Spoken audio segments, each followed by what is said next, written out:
Yeah. So, outside of the ads, right? So that's its own, whole mind fuck that we have to go through is figuring that out. But outside of that, we also have, organic content creation. And, I've been really focusing recently on trying to get like a systematic posting schedule. But, between YouTube and Instagram and Snapchat and TikTok and new platforms emerging, there's so many areas that divide and dilute our focus. How do you juggle knowing, what is something that's worth the investment that's just going to take patience, and what is a waste of your time? I tend to encourage people to only pursue a couple platforms they know they can dominate at. Meaning, as much as it would be perfect to go on YouTube, go on Instagram, go on TikTok, go on, whatever, Triller and Facebook and Twitter, all these platforms, you don't have the resources to do it all unless you have a team, which later on you might, but right now you probably don't. So what I tell people is pick a few platforms that you're going to just commit to for like 6 months. Like you're going to publish on YouTube once a week for like 6 months or a year. You're going to post on Instagram every day or two for like 6 months to a year.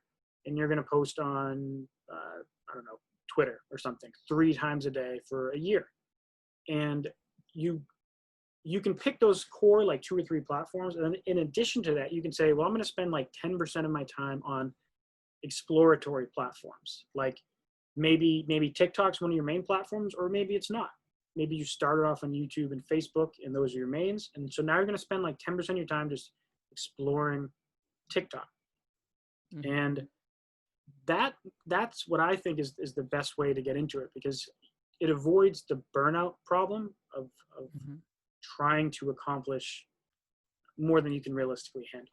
It's much better to pick one platform and just crush it than be on like 15 platforms doing a half-assed job. So I've tried to be omnipresent before, and what ends up happening is you just end up taking like 2 weeks off because you just get burnt out, and then all your platforms suffer.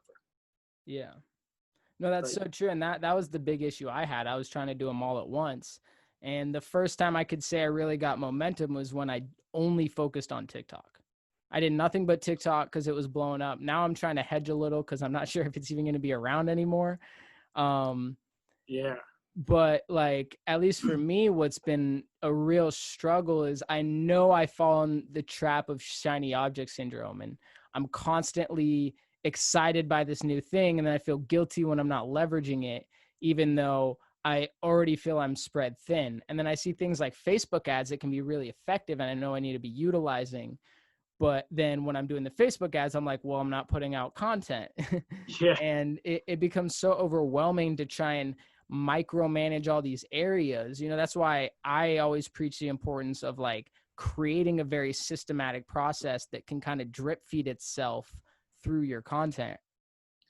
Yeah. And that's the nice thing about essentially what I do with my main videos and my interview stuff that goes in my podcast, and what you're going to be doing with your podcast stuff is that you can get that one piece of content and you could turn it into a hour-long video. You can turn it into 6 Instagram posts. You can turn it into a couple Twitter posts, a couple TikTok posts. And that's where you can actually kind of be omnipresent a little bit. But even if you look at it that way, you're still like with you focusing on your show, you're saying, I'm going to commit to YouTube, for, I don't know how frequent you're going with this, but once or twice. Week, every Monday.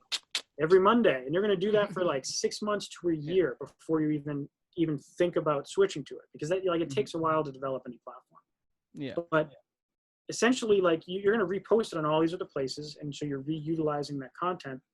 And then when you get that shiny object syndrome, that's when you just spend that 10% of experimental time. Just test the waters. Put it's like diversifying your portfolio. And same concept. I've been trying to do that as much as I can. Like you don't want everyone to be in one platform, because what happens when Facebook says, well, we're going to make Facebook pages basically useless.